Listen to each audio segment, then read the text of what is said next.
Hey everybody, this is William from the Godzilla Files coming at you today with a new Kaiju Battles video. And today we're going to be looking at Monster X versus SpaceGodzilla. So without further ado, let's jump right into this battle.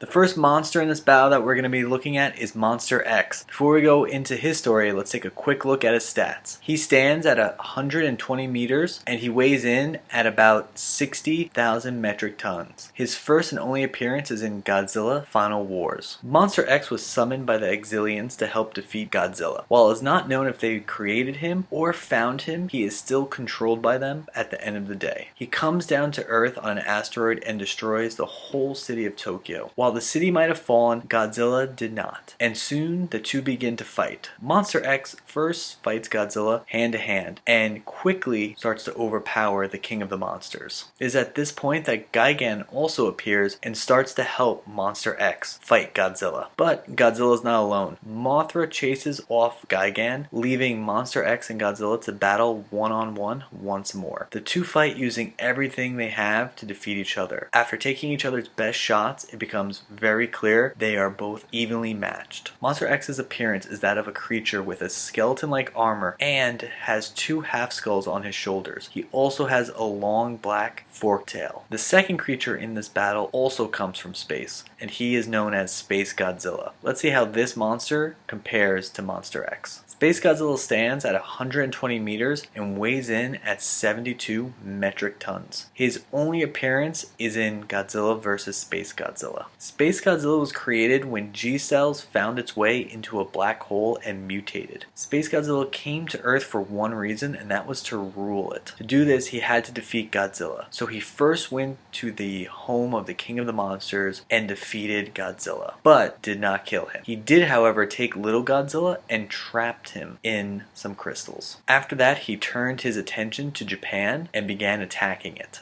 It didn't take long for him to find a place to settle and create his own fortress of crystals. It was here that the final battle for Earth would take place. If it wasn't for humans and Godzilla teaming up, SpaceGodzilla probably would have won, but he was defeated and little Godzilla was freed. SpaceGodzilla has a general appearance of Godzilla, but with a few little tweaks. First off, his skin is a navy blue and does have some patches of red on his body. He is also taller and bigger than Godzilla. And finally, he has a large crystal on each of his shoulders. His dorsal plates are also that of crystals.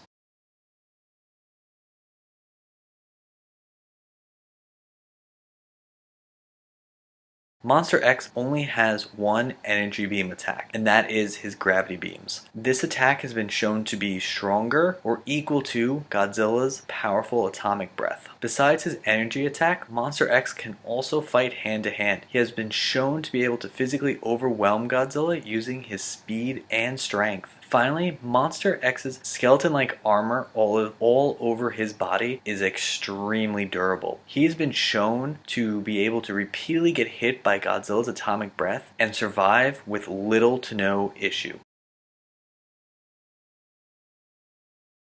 SpaceGodzilla can fire his corona beam from his mouth and control it as it moves through the air towards his opponent. It is a very powerful energy beam attack. SpaceGodzilla can also create a shield that covers his body and protects him from incoming attacks. SpaceGodzilla can also fly and at times levitate off the ground. Finally, SpaceGodzilla can use telekinesis to move objects and even other kaiju. He was able to lift little Godzilla with little to no issue.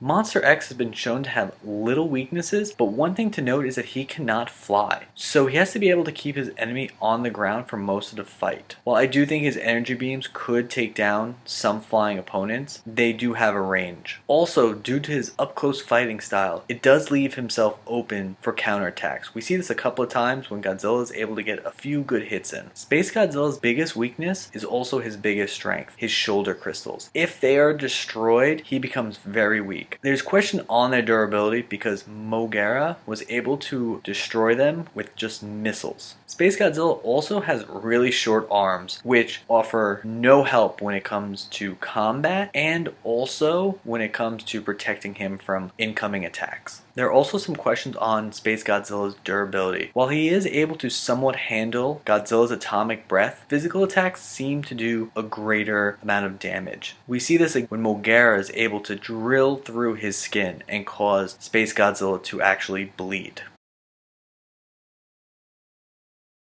So who wins? Well, I do think this would be a very close fight. I am going to give the edge to Monster X. I think his ability when it comes to physical combat proved to give him the edge. SpaceGodzilla would not be able to defend if Monster X got in close and started to attack him. And it's not just the physical attacks as well. Monster X's energy beams would also do a great amount of damage up close to SpaceGodzilla. I will say this though, SpaceGodzilla would not go down without a fight, and if it is a distance battle, SpaceGodzilla has a better chance of winning. But at the end of the day, I just don't think SpaceGodzilla can defend against Monster X's fighting style.